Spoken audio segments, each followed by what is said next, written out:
سر الطحينة الخام بتاعتي اللي بخرجها من المطعم، اللهم بارك، بالعيش البلدي في الخلاط كمان، حاجة كده اللهم بارك.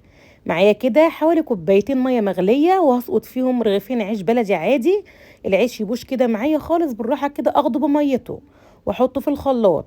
ومعايا هنا حوالي 5 فصوص توم، ومعايا نص كوباية طحينة خام، ومعايا شطة وكمون وملح وخل، وكوباية من المية الدافية.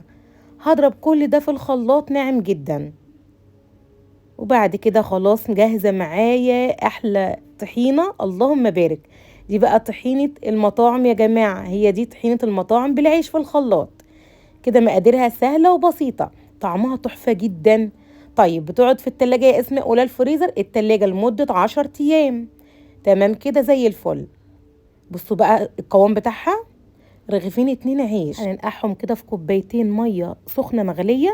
وبعد كده ناخد الميه المغليه بالميه، بالثوم، بالكمون، بالملح، بالشطه، بكوبايه ميه كمان عشان نخلي الخلاط يلف معانا.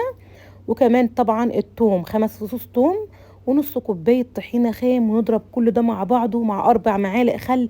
وبألف هنا وشفا، وجربوها وعلى ضمانتي جنب جميع انواع المشاوي كلها. حاجه كده بجد تفتح النفس، سكر وبترمي معاكي كميه رهيبه. بألف هنا وشفا، وجربوها، وكل سنه وانتم طيبين.